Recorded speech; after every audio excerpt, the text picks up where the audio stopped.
Okay, welcome to the weekly roundup. Here we are during the 3 weeks, between the walls of Jerusalem being destroyed until the culmination, which is the ninth of Av, the ninth day of the month of Av, where the Torah was the temples were actually destroyed. So the 3 weeks, we don't listen to music, live music really, but if you're of the Hasidic persuasion, we don't listen to any music. We try not to. Nigunim, Hasidic nigunim are exempt. At least I was always told that. That's pretty much it during these 3 weeks. We try to limit our traveling because it is a bit of a dangerous time, so to speak.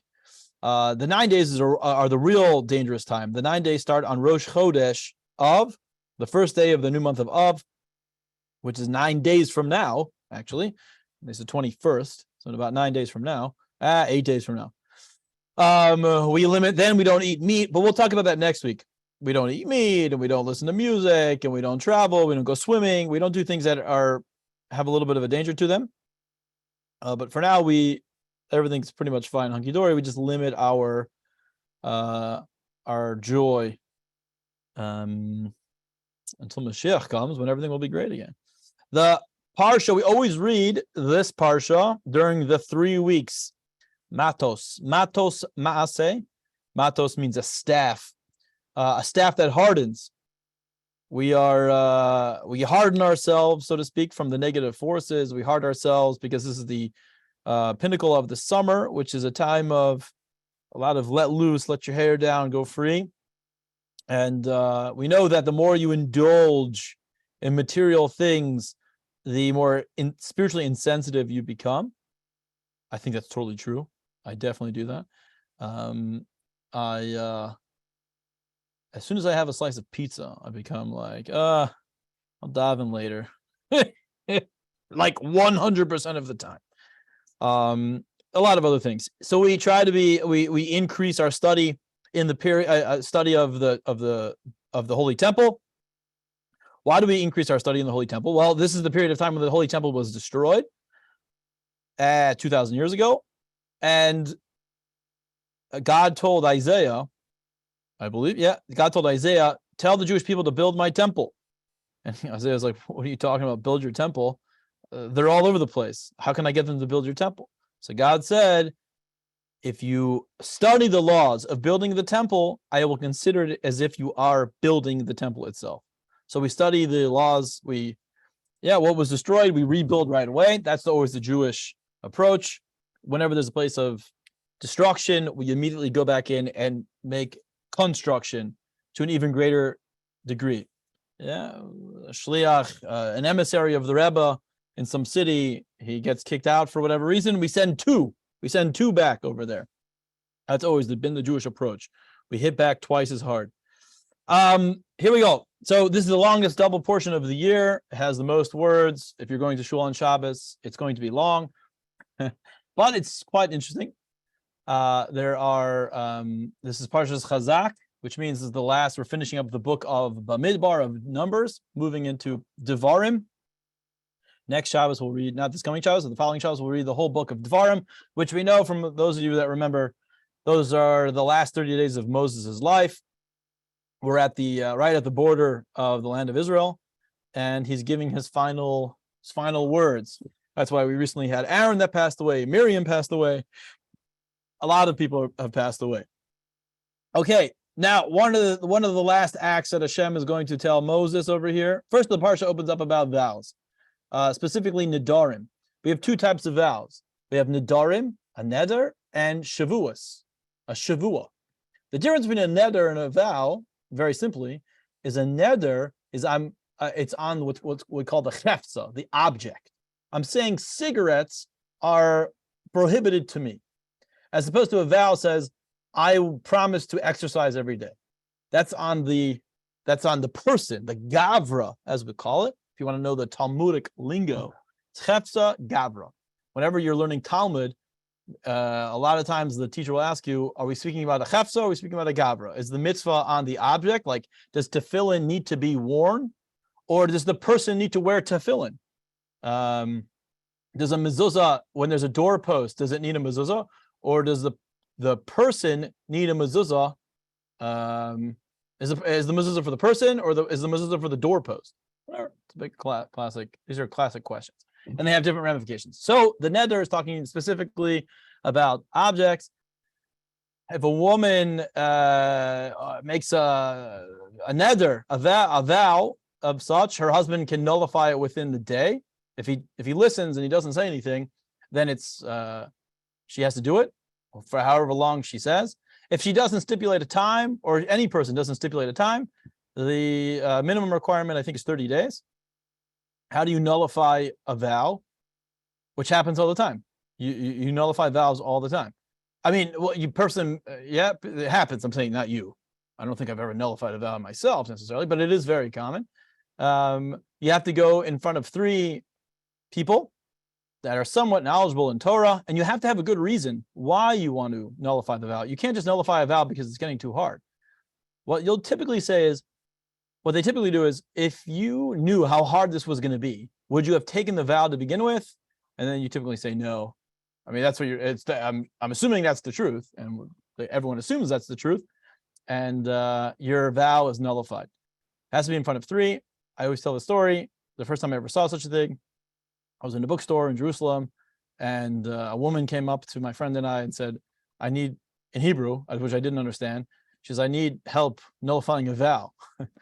And he was like, okay, what do I need to do? So she got like 2 other rabbis. They did it in the corner of a library, of the bookstore, and she nullified her vow. I don't know what it was. I just thought that was kind of interesting. Yeah, so we speak a little bit about vows. Hashem is very not into vows. A vow is necessary if you need a little bit of an extra boost, an extra kick. It's not for Hashem. You're putting it, it's for you. You are doing it for yourself. Hashem is actually, Hashem says, the Talmud says, and it's quoted in Shulchan Aruch and in Jewish law, I didn't give you enough rules that you want to put more rules. I didn't give you enough restrictions that you're putting more restrictions upon yourself.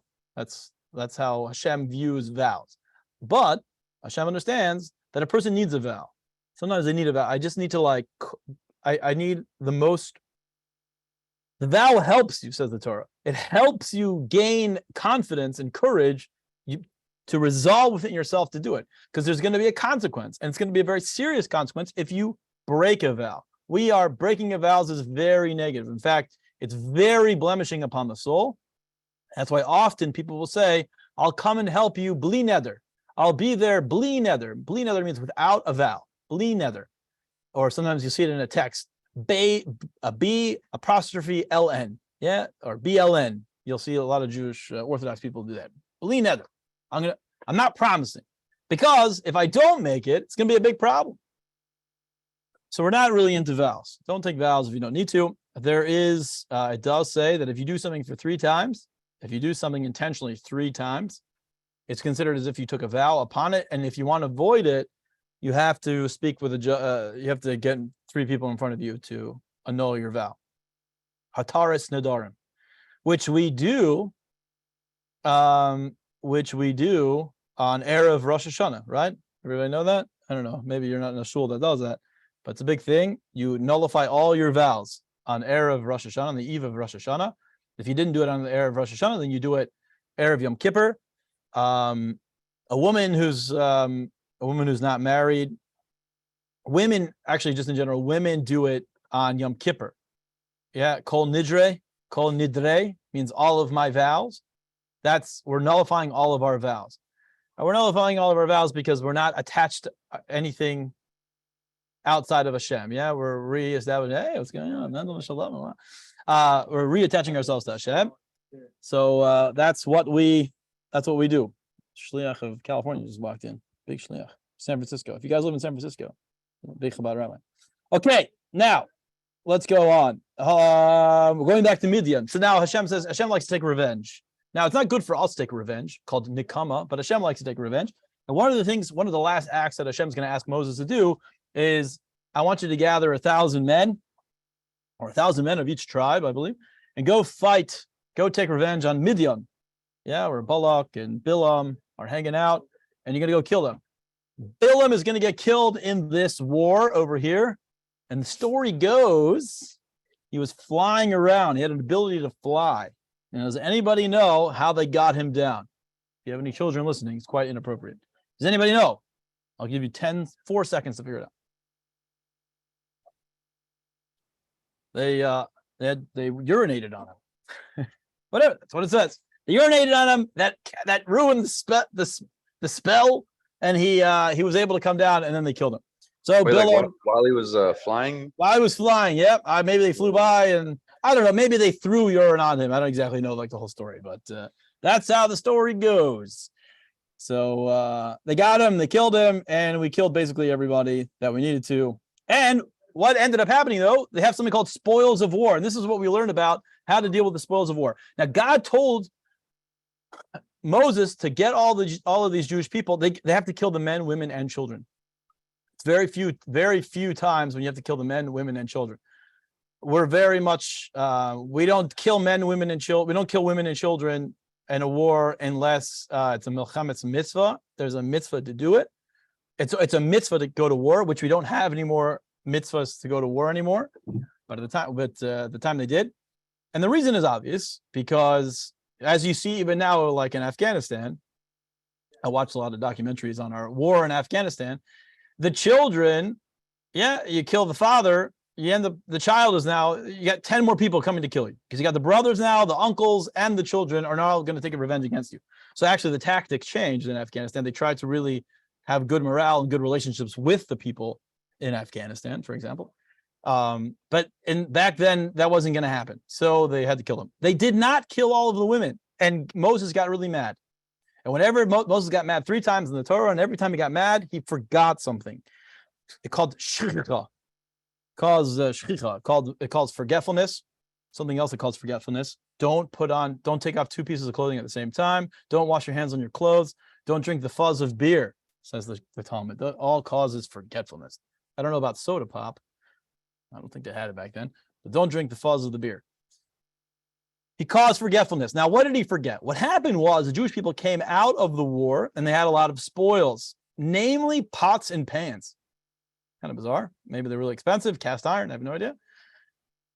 And they came to Moses. They said, how do we kosher these things? How do we make them kosher? And Moses forgot. Why? Because he was angry. He was angry that they left the Jewish women, non-Jewish women alive, the Midianite women. I think they eventually killed them. That's always causes a big problem, by the way. They always keep one person alive, and then it always comes back to hurt us. Very interesting. So Moses forgot Elazar the Kohen. He now took over his father's position. He's now the head priest. Oh, I want to mention, Elazar the Kohen is going to be the one that remembers and tells them what to do. Hagala. Hagala means you have to burn it. We're going to talk about that in a moment.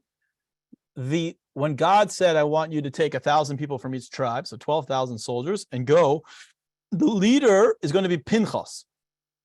Pinchas was a Kohen now, right? A high priest. He's going to be the one that leads the war. He leads from the front.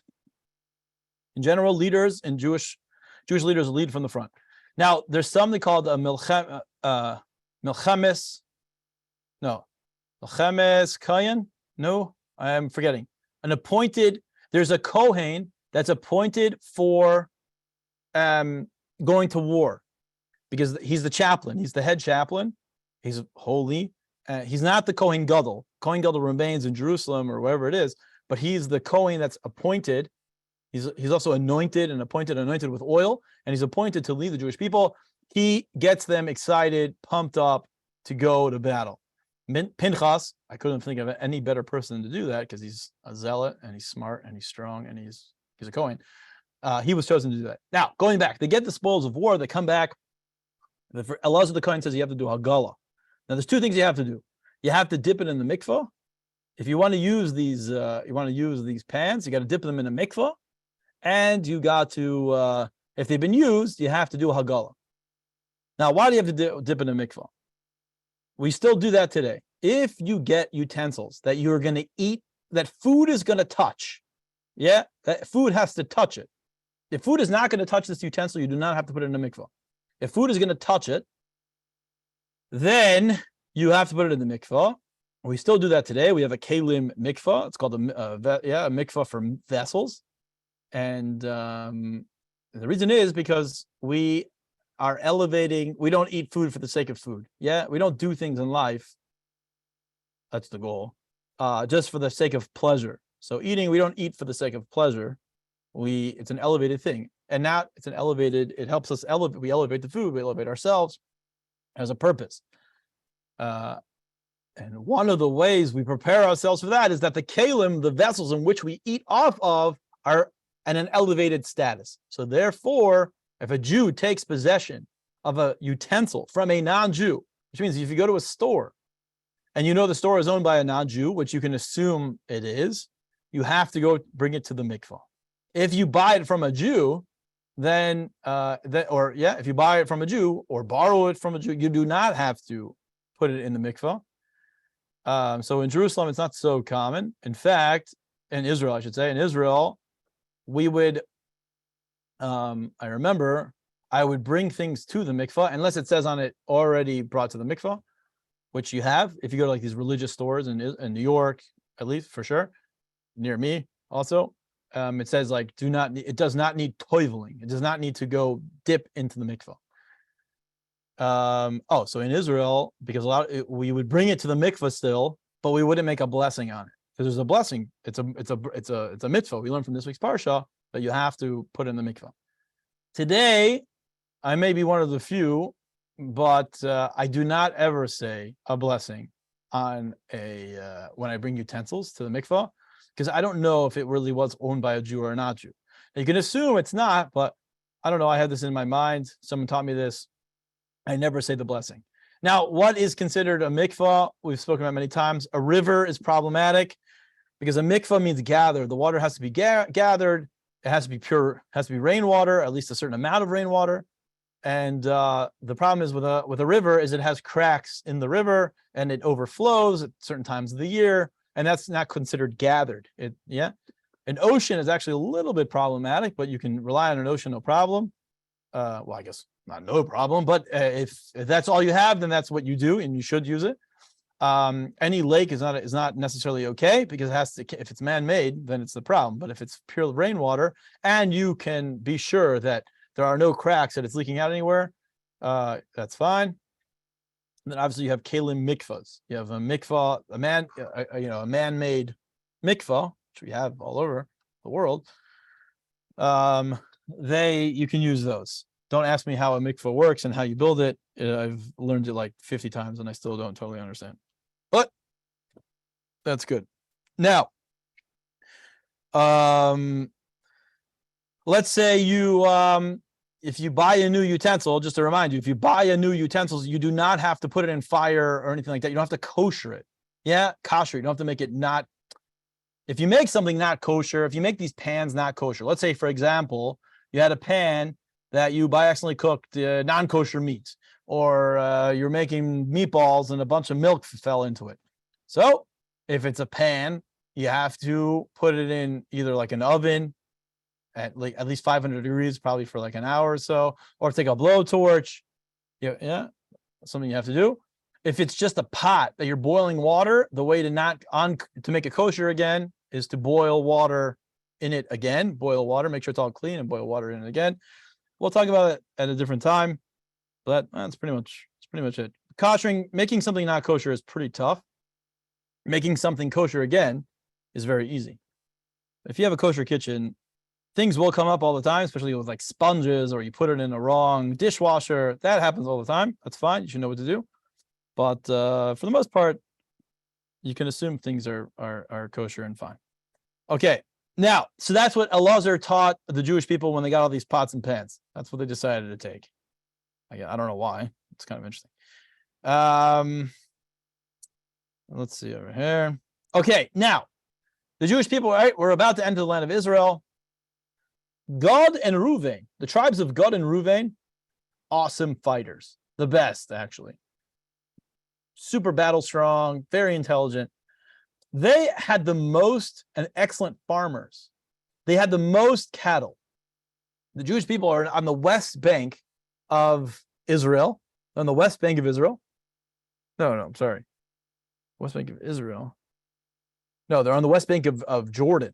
They're on the west bank of Jordan. Yeah, on the east bank of Israel. On the west bank of Jordan. And the land there is very fertile. Gad and Reuven go to Moses and they say, we'd like to settle here. Moses gets angry again. He gets angry at this point, but he gets angry, and but he doesn't get too angry. But he gets angry, and they say, he goes, "Why do you want to stay here? Why are you going to stay here while your brothers go and fight in the land of Israel? Right? Because we're about to end the land of Israel, we're about to conquer the 7 nations. Either fight them or say you can join us or you can leave. Like, we're not going to try to kill anybody.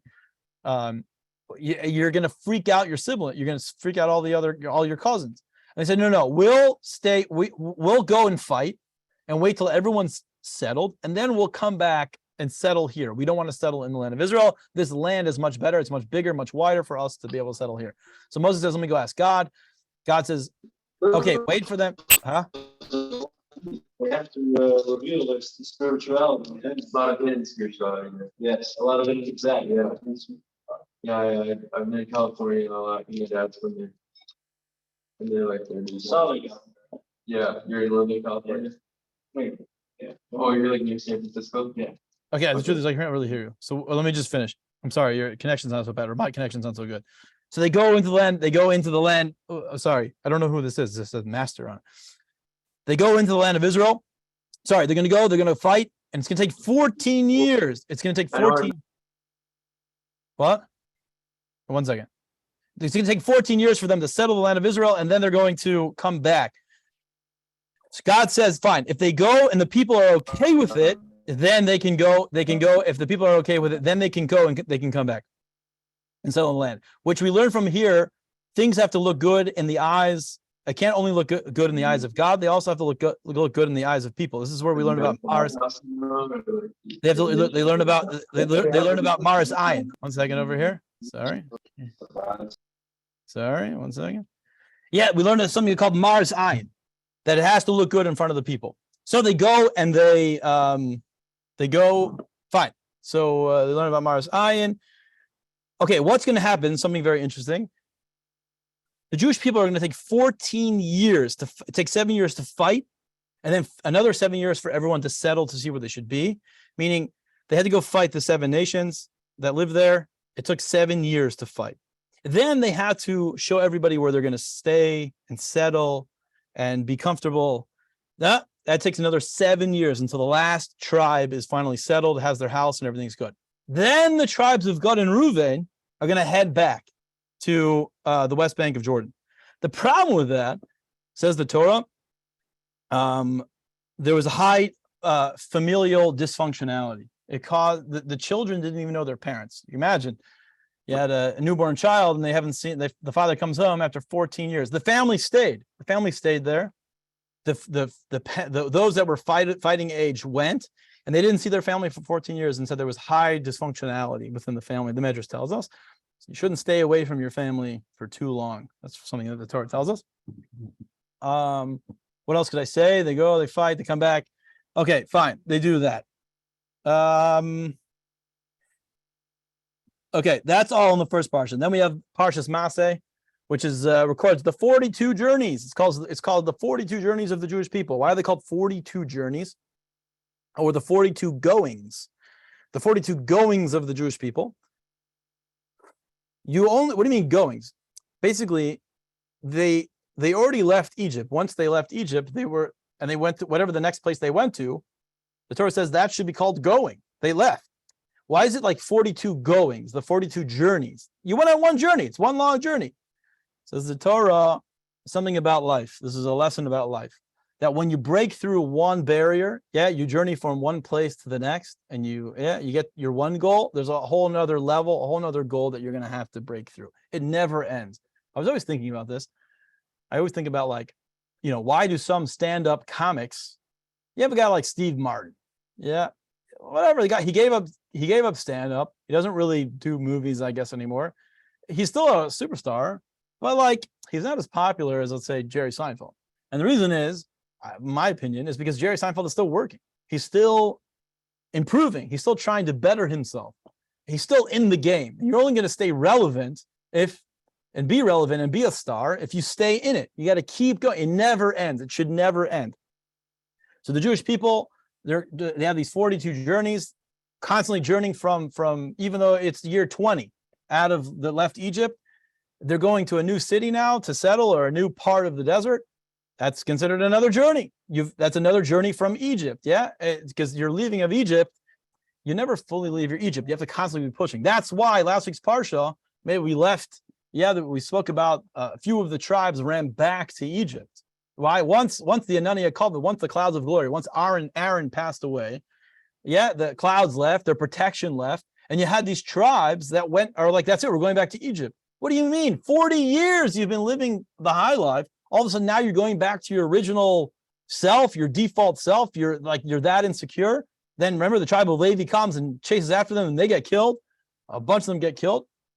Yeah, the truth is you're constantly trying to leave that from that place. You've never fully graduated. You've never fully left the place that you originally came from. It's always there. But I once heard a mashal in yeshiva, a parable. The volume just gets turned down. Yeah, your problems, as you, I guess maybe like if you're in, it's like if you see therapy or whatever it is, you'll know, or recovery. You're in some sort of recovery. You're never considered recovered.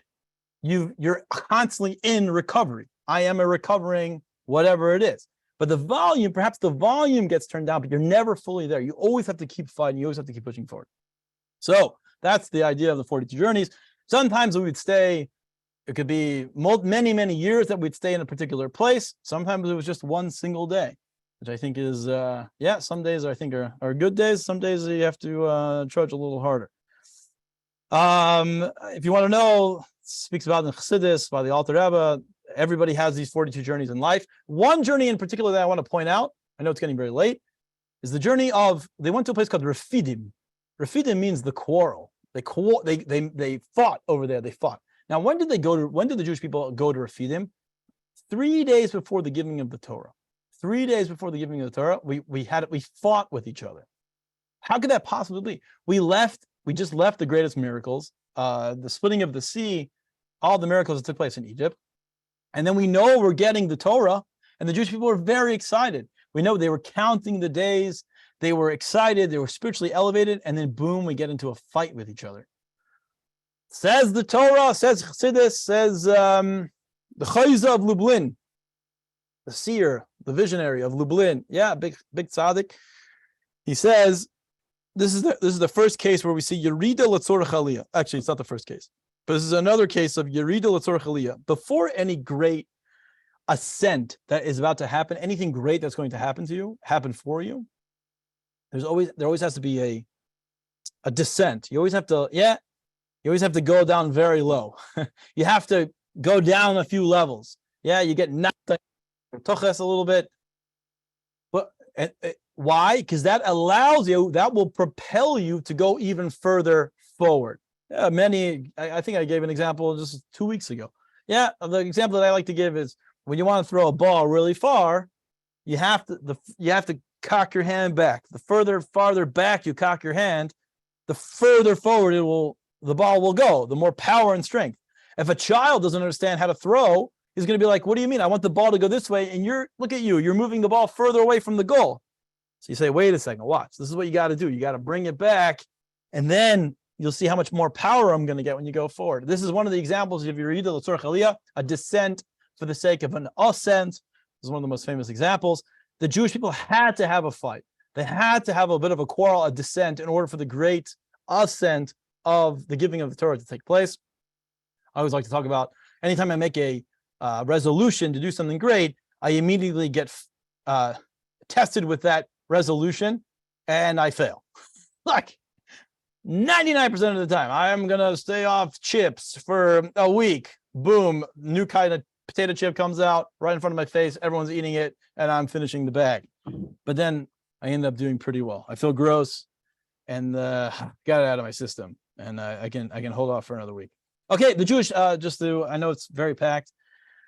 The Levites, they don't get a portion of the land of Israel. You guys know that? Yeah. So they get 48 cities. 48 cities. One of those, 9 of which are called Ari Miklat. cities of refuge. Why cities of refuge for who? So if a person, God forbid, commits manslaughter, meaning they accidentally killed somebody, they can run to these cities of refuge, and no one's allowed to kill them or touch them. It's all fine and hunky-dory for them, but they're not allowed to leave. Now, why do they have to run to a city of refuge? Everything should be fine and all good and well. Spiritually speaking, why should they have to run to a city of refuge? If they're innocent and everyone proves that they're innocent, everything's fine, they should just be able to live a normal life. So says the Torah, no, because basically there's some sort of blemish in the soul. The fact that you were able to commit such an egregious act means there's something wrong. There's something that needs to be fixed. Some sort of you need to be fixed. You need to be around the right neighbors in the right neighborhood to help you become better. So that's why you go to these cities of refuge. The Levites were strong, but they were also very kind. They were very kind, very high quality people, intelligent, learning, cared a lot about spirituality, and they knew their goals, and they would influence you on the right path. So you didn't hang around with a bunch of other criminals. Yeah, that's not going to really help you. You hang around the best of the best who are strong and have conviction. They're not going to be influenced by you. So that's why we have the city of refuge. We only had 6 of them. Keni, Kenizi, and Kadmoni are the final 3, which we'll get when Mashiach comes. Okay, what time is it over here? Oh my. Okay. Just going through the parsha really fast. Okay, that's pretty good. There's a lot more to talk about, but it is what it is. Anybody have any questions? No? Nothing? Nothing at all? Fine. I have a question. There we go. Yes. Please. Is it okay to start new projects during the 3 weeks? Yes. Like right now? Yes. Very good question. I can tell you even more. Very good question. No, you should start right now. And another thing is, you're not allowed to buy on that, Alexandra, on that same note. It's you we're supposed to, oh, I can't hear you. Maybe my connection's not so good. I feel bad. But no, it's, can you hear me now? Yeah. Can you hear me now? A little bit, kind of. Not really. Yeah. No, I can't hear you. No, that's my question. If I can start, if I should start a new project during the 3 weeks, or if I should wait until they're over. No, you start them right away. You should start it now. That's the question. Yes, you should start it now. And let me tell you something a little bit more. If there's a sale, you're not really supposed to buy anything big.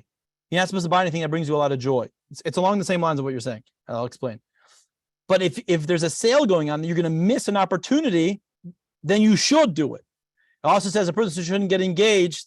Yeah, normally you would think a person gets engaged, that brings a lot of joy, engaged to get married. The Torah says, no, you should still get engaged. You should still get engaged because it's going to be a missed opportunity. So if this is an opportune time to do something, maybe you're inspired. You have good creative juices going. You just know it's going to be much more beneficial for you to do it right away. Then the Torah says, do it right away. Don't push it off. Very good. Except during the 9 days to start something new, it's a different story. We're a little bit extra stringent over there, but during the 3 weeks, not a problem. Great question. Anybody else have any questions? Quick question. Why is it that the gathering at the Goodmans, the Tugman Torah at the wait, it has to be relevant. It has to be relevant at the 5th of Av. I don't know. You can talk to the rabbi about that. Sorry, Zusha. What about maybe something that helps with everybody generally? Yes, Moshe. Birthdays during the 9 week. What about them? Celebrate them? Yeah. Yeah, I think there's no alcohol, really. Forget about it. No, but you can make a cake for sure. The Torah is very specific about what you should do. You shouldn't do. First of all, Zusha, it's not the 5th of Av. It's next Sunday. The meeting. Yeah, he's talking whatever. There's a whole. Zusha is part of our community, so he's asking a question. We don't go swimming. We don't do traveling. We don't listen to music, and we don't drink alcohol. We don't drink meat. That's all during the 9 days. So if you want to celebrate a birthday, just don't do any of those. And your birthday falls out in the 9 days. Just don't do any of those things. You can do everything else. You can have a cake, no problem. Dancing might be a bit of a whatever. You maybe a loophole. Celebrate it on Shabbos. because there's no you can't mourn on Shabbos. So Moshe, that's for Moshe. Okay. Got it. Yeah. For bringing on Shabbos. Big for Brangens on Shabbos. All right. There you go. The best for Brangens. The ninth of, it actually says, we'll talk about it next week. Shabbos during the 9 days, it's very mystical. Very mystical. Very good. Okay. Any other questions? If not, I leave you tonight. Women's Tanya class. Rambam. He doesn't post. He posts like 4 minutes after the class starts. So you have to just be ready at 8:30 p.m. Eastern time. And that's it. Okay, guys, enjoy the rest of the week. It's good to see some old faces, some new ones. Hazak Baruch. Be well.